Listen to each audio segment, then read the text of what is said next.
우리 다 아는 찬양이었는데 좀 다르게 들려지는 게 있었나요? 보면 다른 찬양들도 그렇지만 대원들이 각 악보를 보는 것보다 지휘자를 많이 보죠. 지휘자를 보고 지휘자의 눈짓과 지휘자의 손짓에 민감하게 반응합니다. 주 예수의 나라 이 땅에 오겠네 오겠네. 어떨 때는 크게 얘기하고 어떨 때는 작게 노래를 부르고, 노래는 하나의 그림인 것 같아요. 지휘자가 어떻게 동일한 주제를 가지고 그림을 그려내느냐에 따라서 변화무쌍하게 바뀝니다. 그것을 즐길 줄도 알고 누릴 줄도 알고 그러셨으면 좋겠어요. 그래서 오늘 다 아는 찬양인데 내가 아는 찬양 하네 그러고 그냥 듣고 마시는 것이 아니라 어떻게 변화무쌍하게 움직여가는지를 귀를 쫑긋 그리고 또 눈을 크게 뜨셔서 보시면 더 은혜롭게 누리실 수가 있습니다. 샬롬 찬양대 귀한 찬양 다시 한번 감사드리고요. 오늘 비가 많이 왔는데 어떻게 은혜의 단비를 잘 누리셨습니까? 맞으셨습니까? 정말 필요한 비이죠. 우리 비 오는 거 싫은데, 그런데 하나님은 필요한 비이기 때문에 이 땅 가운데 내려주시는 것입니다. 우리에게 필요한 것을 감사함으로 받으실 수 있는 신앙 되셨으면 좋겠습니다. 오늘 본문은 이제 예수님께서 각종 질병 걸린 사람과 귀신 들린 사람들을 고치시고 복음을 전파하는 내용에 대해서 이야기를 하고 있죠. 아주 많은 내용이 2절, 3절 짧게 이어져 가고 있기 때문에 아주 내용이 다이나믹하게 사역이 이루어지고 있는 장면을 우리에게 보여주고 있습니다. 마치 슬라이드가 지나가는 것처럼 짧게 하이라이트만 쫙 보여주는 것 같아요. 그러나 짧게 이야기하지만 결코 짧게 우리에게 간략하게 이야기하지 않은, 이야기 담아낼 수 없는 정말 깊이 있는 이야기들이 본문 속에 많이 담겨져 있습니다. 오늘 본문에 이제 29절부터 31절까지는 시몬 베드로의 장모의 열병을 고치는 내용이 나오죠. 첫머리에 회당에서 나와 곧 그렇게 시작하고 있어요. 회당에서 나왔다라고 이야기하죠. 회당에서 안식일에 회당에서 들어가셔서 더러운 귀신 들린 병을 고친 귀신을 쫓아내신 예수님께서는 회당에서 나오셔서 곧 이 시몬 베드로의 장모의 집에 가신 것이죠. 이스라엘 가보신 분 아시겠지만 가버나움의 회당을 지금도 유적이 아직 남아 있습니다. 번듯하게 서져 있는 건 아니고 기둥 한두 개 정도 남아 있는데 그곳이 가버나움 가운데 회당의 자리였다라고 발굴을 하고 유적지로 보존을 하고 누구나 들어볼 수 있도록 해 두었죠. 그리고 바로 그 앞에 가면 베드로 장모의 집이라고 기념관이 하나 세워져 있습니다. 정말 얼마 떨어져 있지 않아요. 그곳에 가면은 이 베드로 장모가 살았던 곳인지 어떻게 아느냐, 초대교회 전승서부터 그 자리가 베드로 장모의 집이었고 그곳에 교회가 탄생이 되어서 초대교회부터 그곳에 교회가 세워져 있었고 기념교회가 있었고 지금은 다 없어져서 유적으로 남아 있는데 지금도 그곳을 발굴을 하면 넓은 집터가 나와 있습니다. 그래서 아마도 이곳이 베드로 장모의 집이었을 것이다 라고 생각을 하고 지금은 기념관을 세워서 많은 사람들이 그곳에 오셔서 예배도 드리고 그러고 가십니다. 예수님은 가버나움에서 나오셔서 가버나움 그 회당에서 나오셔서 곧 베드로 장모의 집으로 가셔서 베드로 장모를 고쳐주시는데 열병이 걸렸다라고 나오죠. 열병 걸린 거 뜨겁게 좀 열이 올랐나 보다라고 생각할 수 있지만 동일한 본문을 이야기하고 있는 누가복음에서는 중한 열병 이렇게 기록을 하고 있어요. 그러니까 몸살 정도 뜨겁게 이렇게 열이 오른 것이 아니라 정말로 오랫동안 중한 열병을 앓고 있었던 것이죠. 그러니까 사람들이 예수님 앞에 이야기했을 때 예수님이 장모의 손을 잡아 일으키셔서, 그렇죠? 무슨 말을 하거나 어떤 뭘 먹이거나 그게 아니라 그냥 손을 잡아 일으키셔서 고쳐 주신 거죠. 그냥 손을 잡아 일으키시는 거면 그냥 잡아 일으키시면 되는 거예요. 어떤 회복의 시간이 필요하지 않습니다. 차츰차츰 열이 내리고 회복할 시간을 오랫동안 알았으니까 그렇게 기간을 가져간 게 아니라 그냥 손을 잡아서 일으키셨을 때 그 치유하심이 즉각적으로 이루어졌다는 것을 성경이 기록하고 있죠. 그리고 그렇게 오랫동안 고통을 당했고 고난 가운데 있었음에도 불구하고 그녀는 즉시로 그들에게 수종을 들었다라고 이야기하고 있어요.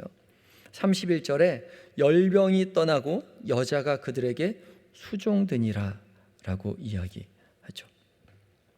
이 수종들다라는 말은 이제 1차적으로 집안일을 한다는 뜻을 가지고 있어요. 그래서 학자들은 열병에서 일어나서 그들에게 수종들었다는 게 아니다는 것이 예수님과 함께 있었던 무리들에게 식사를 대접했겠구나라고 생각하지만 한층 더 나아가서 학자들은 또 예수님을 따르는 그런 섬기는 삶을 살게 되었다 그렇게 해석하기도 합니다. 이 수종들다라는 말은 이제 디아코네오라는 뜻인데 우리가 이야기하는 디아코니아, 섬김, 봉사를 뜻하는 단어가 여기서 나왔습니다. 교회에 중요한 사역이 있죠. 중요한 사역. 하나님을 사랑하고 내 이웃을 내 몸과 같이 사랑하는 것. 하나님을 사랑하는 것에 예배, 레이투르기아가 있고 또 디다케, 교육이 있고 또 하나님을 사랑하고 이웃을 사랑하는 것, 이웃을 사랑하는 것 가운데 이 디아코니아, 섬김이 있고요. 그 다음에 친교가 있죠. 코이노니아, 친교가 있고 복음을 전파하는 캐리그마가 있습니다. 초대교회 이 5가지를 항상 균형 잡힌 교회의 사역이라고 생각을 하고 있었고 지금까지도 교회는 이 5개의 사역을 열심으로 수행하고 있죠. 우리 한영교회도 이 5가지의 사역, 예배와 교육과 섬김과 그리고 친교와 선교, 이 5가지 사역을 열심으로 수행해 가고 있죠. 이 5가지 교육을 둘로 분류하자면 이렇게 이야기할 수 있겠죠. 하나님을 사랑하는 것과 내 이웃을 내 몸과 같이 사랑하는 거예요. 하나님을 사랑하는 것과 이웃을 사랑하는 것, 이 2가지로 나눌 수 있는 거죠. 교회의 사역입니다. 그리고 우리의 신앙의 핵심적인 이야기이기도 하죠. 예수님께서 부자 청년에게 말씀하셨고 율법 교사에게 말씀하셨던 거예요. 그래서 우리의 섬김이라는 것도 어디로부터 오고 있는 거냐? 섬김만 올 수 없다는 거죠. 오늘 고침받은 베드로의 장모가 자신이 고침받고 은혜 받은 것에 대한 응답으로 수종들었던 것처럼 섬겼던 것처럼 반드시 이 섬김이라는 거요, 이웃을 사랑한다는 것은 따로 떨어져서 있는 것이 아니라 하나님을 사랑하는 발로로, 그러니까 은혜 받은 것의 결과물로서 이웃을 사랑하게 되어야 한다는 거예요. 은혜 받은 것의 결과물로서 섬김이 드러나야 한다는 거죠. 섬김과 은혜는 한 세트로 되어 있습니다. 따로 떨어져 있지 않습니다. 은혜를 받았으면, 정말 하나님으로부터 은혜를 받은 것이면 응당 섬기는 자의 삶을 살아가게 되어 있는 거고요. 섬기는 자의 삶을 살아가는 사람을 보면 저 사람은 분명 하나님의 사람이겠구나 라고, 은혜 받은 사람이겠구나 라고 이해할 수 있는 것이죠. 이 2가지를 항상 같이 가야 하는 겁니다. 섬김의 삶은 반드시 은혜로부터 나와야 하고, 은혜를 받았다는 사람은 반드시 섬기는 삶을 살아가게 되어 있다는 거죠. 그런데 교회에서 우리가 함께 사역하다 보면요, 이 은혜 따로 섬김 따로 살아가는 사람 참 많이 있어요. 은혜와 섬김을 따로 분리해서 살아가는 거죠. 예배드리고 찬양하고 기도해서 은혜 받는 것 따로 있고, 열심히 식당 봉사하고 주차 봉사하고 교사로 성가대로 섬기는 게 따로 있다고 생각하는 거죠. 그래서 어떤 사람은 은혜 받기 위해서 예수 믿는 사람이 있어요. 와가지고 열심히 말씀 듣고 찬양하고 기도하고 교회에서 올라가서 주는 밥 먹고 사람들과 교제하다 그냥 가는 사람이 있고요.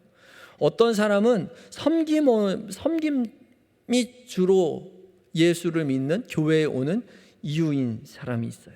그 사람 식당에서 밥하느라고요, 새벽부터 나와가지고 반찬거리 챙기고 예배 제대로 못 드리고 주방에 시간 다 보내다가 파김치 되어서 집으로 가는 사람 참 많이 있죠.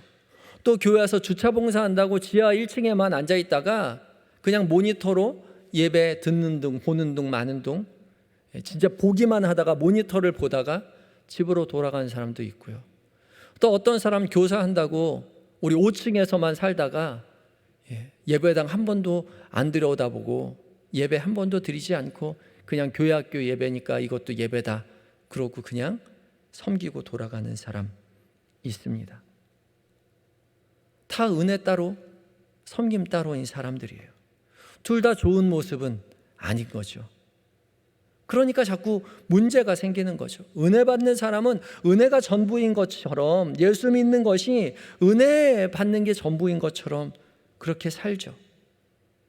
또 반대로 섬기는 사람은 섬김이 전부인 것처럼 그렇게 삽니다. 그래서는 안 돼요. 은혜 받는 것과 섬기는 것이 항상 한 세트로 가야 됩니다. 받은 은혜 때문에 자연스럽게 섬기는 삶을 살아가는 것이 올바른 신앙생활인 거죠.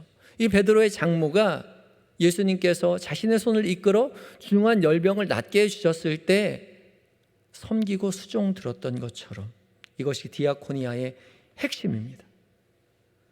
제가 교회 사역을 많이 다니면서 정말 의아했던 것이 교회 사역하면 사역할수록, 교회를 섬기면 섬길수록 열심히 봉사하는 사람들이 더 행복해야 되는데 그러지 못하는 경우가 많아요.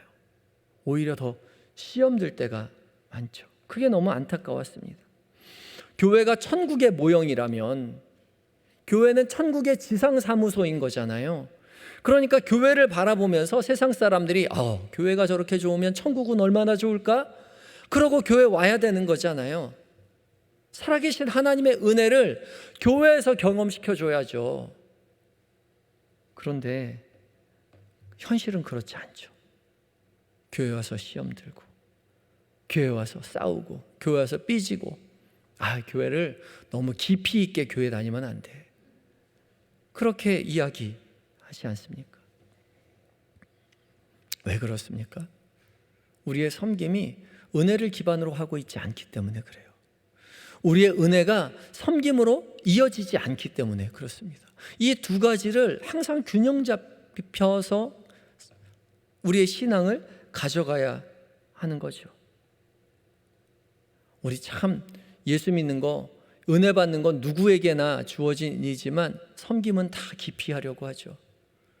그러나 은혜 안의 섬김을 우리는 늘 기억해야 합니다. 교회의 섬김은 어떻게 섬기느냐에 있지 않아요. 교회 안에 섬김에 무엇이 담겨 있느냐가 중요하죠. 은혜가 담겨 있어야 되는 거예요. 은혜가, 받은 은혜가 그 섬김 안에 담겨 있어야 되는 거죠.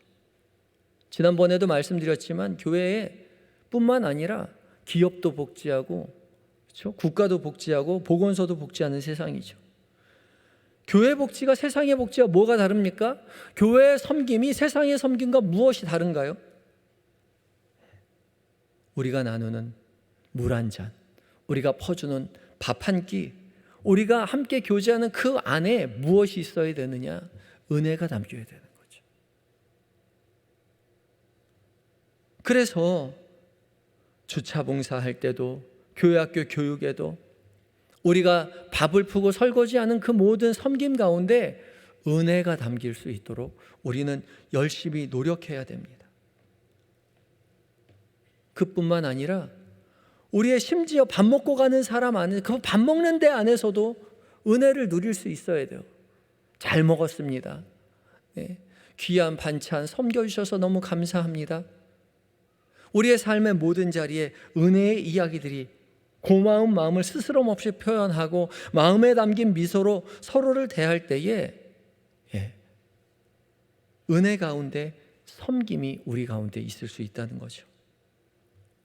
밥 주는 사람도 바쁘지만, 빨리 바쁘고 딴 일 해야 되지만, 바쁘는 가운데 은혜를 가지고 밥을 퍼야 되는 거예요. 주차 봉사하는 것도 은혜를 가지고 봉사를 해야 되고요, 교사를 하는 것도 은혜를 가지고 봉사를 해야 됩니다. 그것을 우리는 늘 염두에 두어야 돼요. 우리의 섬김에 은혜가 있는가? 나의 은혜에 섬김이 뒤따르고 있는가? 우리는 돌아보아야 하는 거죠.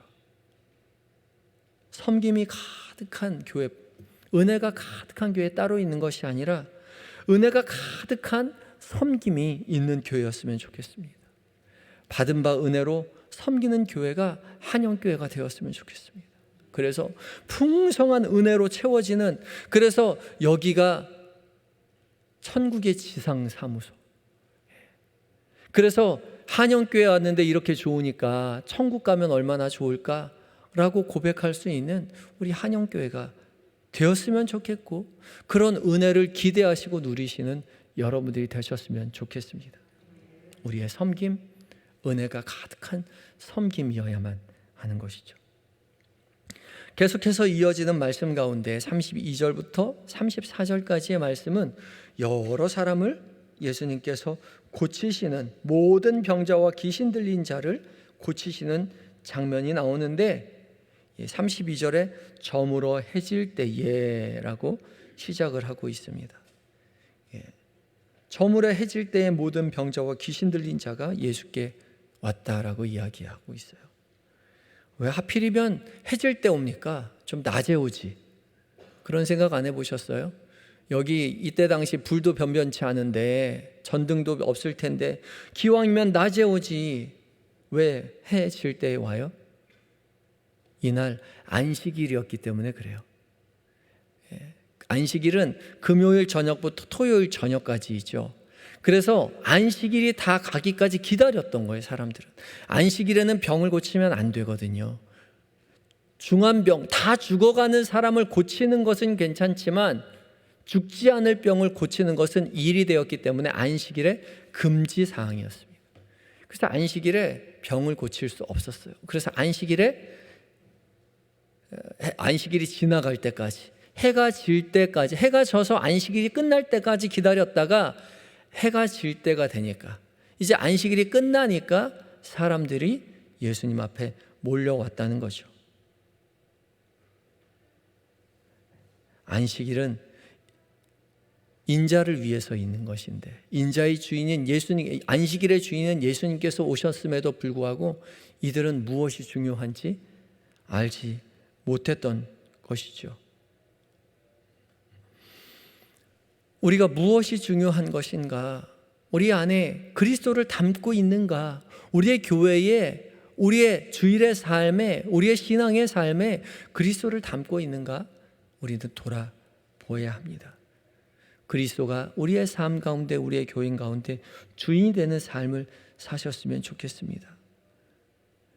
이렇게 이제 안식일이 지나가고 나서 많은 사람들이 예수님 앞에 모여왔을 때요, 많은 사람들이 온 동네가 그 문 앞에 모였다라고 33절에 이야기하고 있어요. 온 동네가 그 앞에 모였어요. 예수님께서 이렇게 당신을 찾아오는 온 동네 사람들을 고치시고 귀신을 쫓아내고 계신 것입니다. 이 자리에 우리도 있습니까? 여러분도 있나요? 온 동네에 모여있는 그 자리에 저도 여기 서 있습니다. 주님, 제 인생을 고쳐주십시오. 주님께서 우리 인생을 고쳐주실 것입니다. 주님 앞에 늘 나서셔서 주님, 나를 고쳐주십시오 고백하고 주의 치유하심을 경험하신 인생 되셨으면 좋겠습니다. 계속되는 또 말씀 가운데 35절부터 39절까지는 이제 전도 여행을 다니시는 예수님과 그 제자들에 대해서 이야기하고 있는데, 여기에 정말 중요한 예수님께서 기도하신 장면이 있죠. 새벽 아직 밝기도 전에 예수님께서 일어나셔서 한적한 곳에 가셔서 기도하시는 모습을 보여주고 있습니다. 새벽 아직도 밝기 전이라고 이야기하고 있는데, 유대인 시간으로 이야기하면 새벽 3시에서 새벽 6시 사이예요. 그 사이에 우리가 새벽 예배 드리는 시간이 바로 이 시간이죠. 새벽 기도의 시간. 이 시간에 예수님께서는 한적한 곳에 가셔서 기도하셨던 거죠. 마가복음에는 예수님께서 기도하셨던 장면이 3번 나옵니다. 지금 이 장면 1장에서 나오고 한창 사역을 하고 계시는 6장에서 나오고 십자가에 못 박혀 돌아가시기 전인 14장에 나오죠. 그러니까 예수님은 사역의 전반에 걸쳐서 처음과 중간과 마지막 전반에 걸쳐서 늘 기도하시면서 사역을 하셨던 거죠. 예수님쯤 되면 기도 안 하셔도 될 것 같지 않나요? 예수님 하나님이신데 기도 안 하셔도 될 것 같은데 예수님은 반드시 모든 중요한 사역 전에 기도하셨습니다. 오히려 더 기도하셨죠.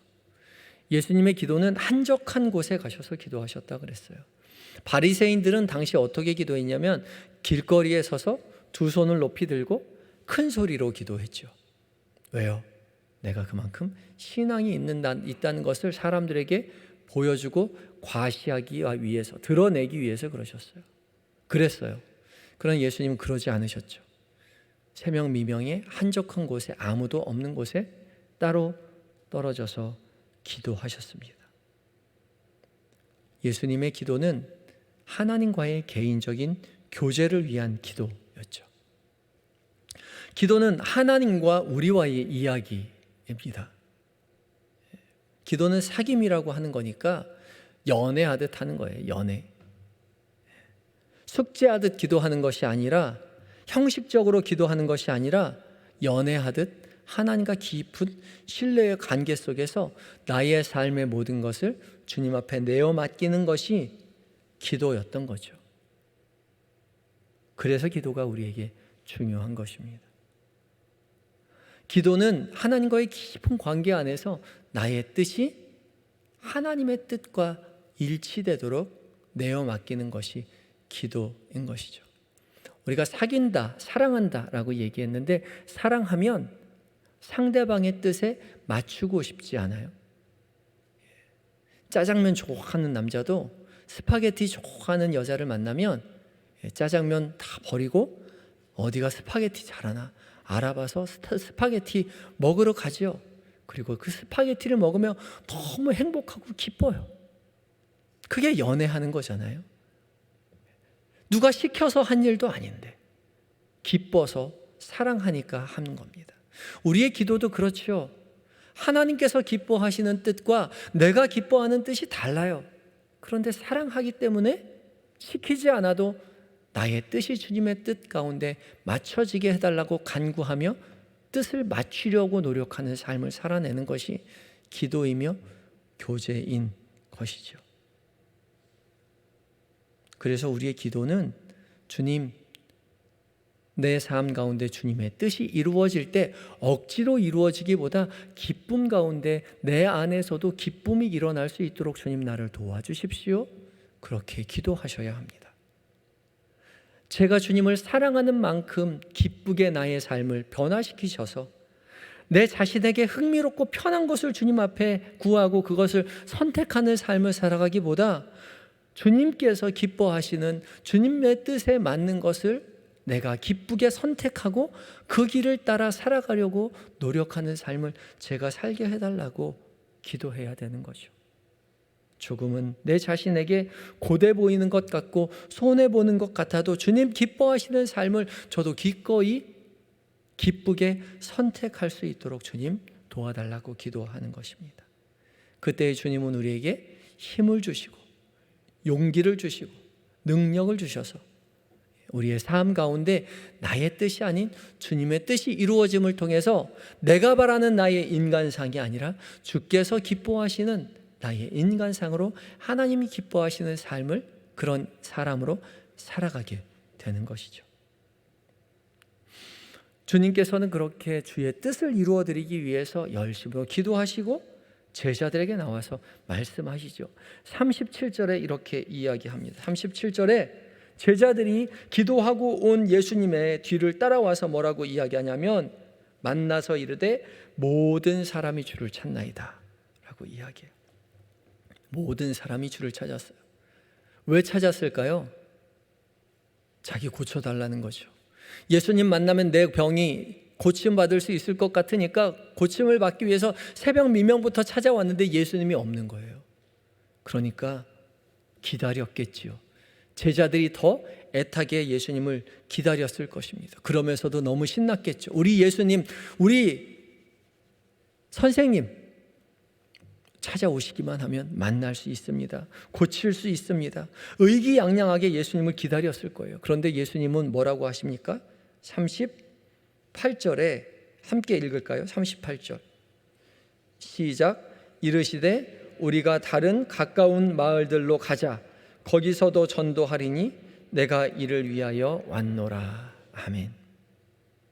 지금 모든 사람 모여 있잖아요. 예수님만 보고 있잖아요. 제자들은 잠깐만 기다리라고 했잖아요. 예수님 곧 오실 거라고. 근데 예수님 뭐라고 하세요? 다른 마을로 가자. 내가 그곳에서도 거기서도 전도하여야 하리니 내가 이를 위해서 왔노라. 예수님은 병을 고쳐주시긴 했지만 병을 고치기 위해서 오신 것이 아니라 무엇을 하기 위해서? 전도하기 위해서 오셨다고 이야기하고 있어요. 전도하기 위해서. 이 전도, 캐리그마요. 도를 전하는 것은, 병을 고치는 것은 수단일 뿐이에요. 그때 고침받은 사람 다 어떻게 됐습니까? 다 죽었어요. 다 죽었잖아요. 다 죽었어요. 거지 나사로를 고치셨는데 다시 살리신 거지 나사로 어떻게 했어요? 죽었어요. 하나님이 살리시기 위해서, 육신을 살리시기 위해서 오신 것이 아니라 영혼을 살리시기 위해서 오셨습니다. 그것이 전도입니다. 교회가 우리가 해야 할 일, 우리의 병이 고쳐지고 우리가 부자 되고 있는 것이 아니라 우리의 영혼이 살려지는 것이 우리에게 필요하고, 세상 가운데 우리가 전해야 할 것도 부자 되고 병을 고치는 것이 아니라 그들의 영혼이 고쳐지는 은혜를 경험하게 돼야 하는 것이죠. 이것이 우리가 가지고 있는 사명이요, 우리가 해야 할 숙제인 것입니다. 무엇을 위하여 왔다고요? 전도하기 위하여 왔다고요. 이 사명이 우리에게 있습니다. 땅끝까지 이르러 복음을 증거하고 전도하는 일에 매진하셔서 우리의 영혼이 구원받고 세상의 모든 생명이 영혼이 구원받는 은혜를 경험하게 되는 복이 우리에게 있었으면 좋겠습니다. 그런 복을 기대하시고 전하시며 복음을 증거하시며 전도하시며 살아가시는 모든 성도님들이 되시기 바랍니다.